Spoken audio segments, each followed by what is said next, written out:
And welcome back to the Daily Wrap, everybody. I'm Joe Concha, joined by Rick Unger, Carl Higbie, and Ellis Hennigan.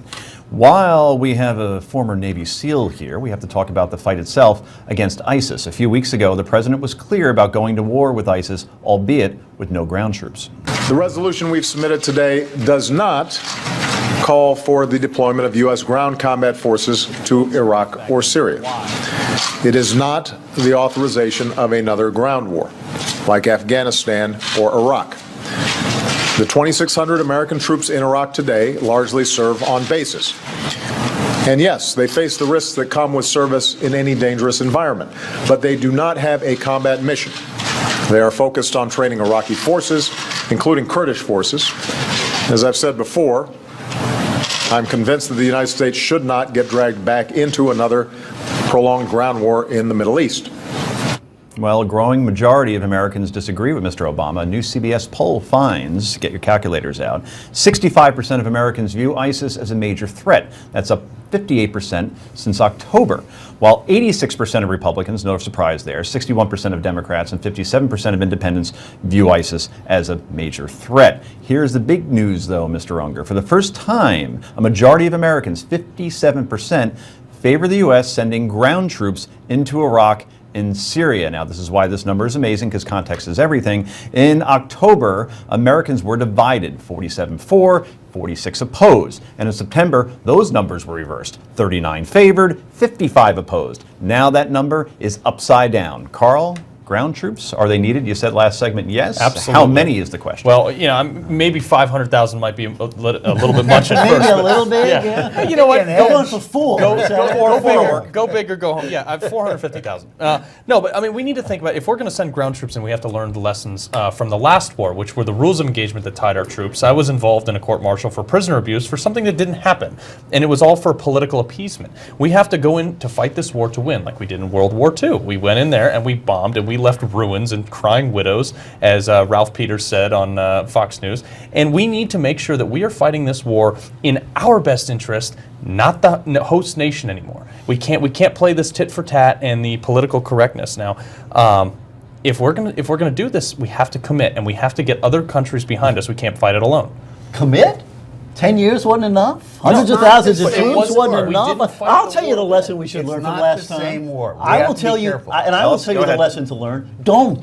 Don't do anything like that ever again. So no it ground failed. It made the situation worse when we got out. We can't leave, and things are worse. And we've created an entire new generation of people who want to kill us. Don't do anything like that ever again. Wait, you're missing something. I got to say this. And join me with don't, by the way. But wait, you know that I'm not exactly your big. I hated the Iraq War. I think Afghanistan was the way. So what happened to you, Rick? Because this is not the same war. I would never change how I feel about Iraq. You can't, just because it's on the same land does not make it the same war. Agreed. We were being invaders as far as I was concerned when it came to Iraq. Nobody asked for our help. How will we be treated the next time? You know what?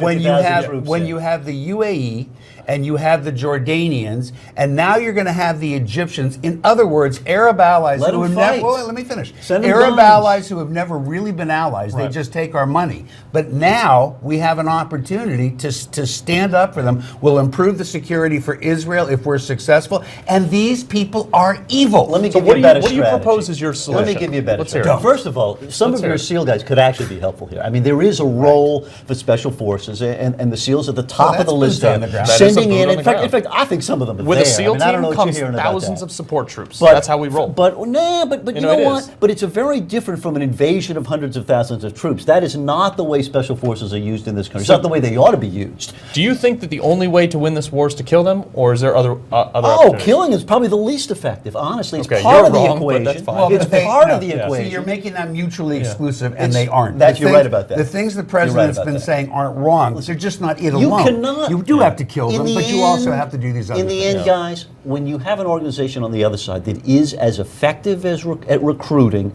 as the Islamic State people are, you can keep killing and they'll keep getting more of them. We need a smarter strategy. In the end, honestly, we need to convince them that blue jeans are better than burqas, that the American way is better than the way of darkness. And no matter how many people you kill, you're not going to win. We've been trying to impose that since the Crusades. And, we've been trying to impose some sort of Christian beliefs and Judeo-Christian. Talk about the Crusades. I'm just saying. Yeah, I know. I'm just saying. Sorry. Actually, until but the a thing couple is, of years ago, it was working pretty well. They're radical, and they're going to keep coming whether we go in there or not. And the only difference is if we kill them, they're not going to be there to kill us. Unless their brothers will, and their cousins will, and their kill kids them too. will. Yeah, they will. You're right, can't but run it's out still of them that all way. of the above. And I'll tell you something else that got missed in today's speech in particular. You go through that speech again. You know what the president was talking about? A propaganda campaign. important. Who's ever fought a successful war without a successful propaganda campaign? And everybody came down on him from the other side, and I'm going, what are you coming down on? What he's sitting there proposing is high quality propaganda. Because Rick, I can You should be I supporting could that. sit here right now, and you guys could too, and you You're can make a allowed to case. support him You when can he's make an right. effective case as to why the Western, open, democratic, modern approach is a better way to live, and we haven't made that case very We have made that effectively. case. We went in there, we nation built, and we gave them everything we could. We tried to impose democracy, and guess what? It failed. So you wanna do it again? No, I want to go in there and fight the war on our terms Carl, and don't actually you kill agree bad a good guys. propaganda campaign is important to any war It's effort? important with an action force. It's not. I agree. It's Yeah. not against the rules for you to say, "Yeah, he has it right on that." I will admit that I think that is a good addition to My job an is done here. aggressive. Good night, folks. Carl, let's say you're president. Yeah. And you send in X amount of troops, let's say 300,000. Okay. Okay, and you have all start. the other countries that are involved, not just Right. European allies, but Jordanians and Egyptians and so on. Right.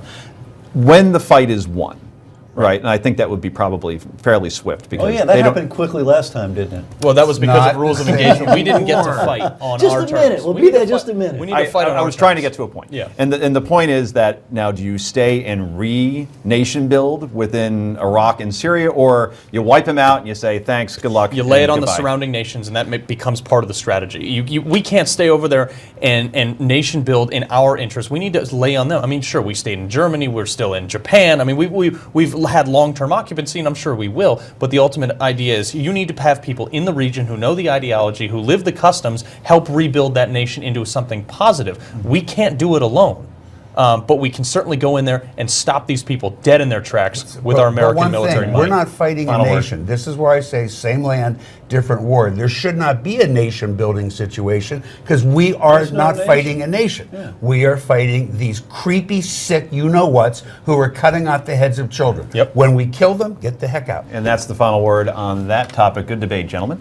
Coming up next on the wrap, we're going back to Ferguson, Missouri. Why? Well, because Eric Holder might be. This is the Daily Wrap, only on Newsmax TV.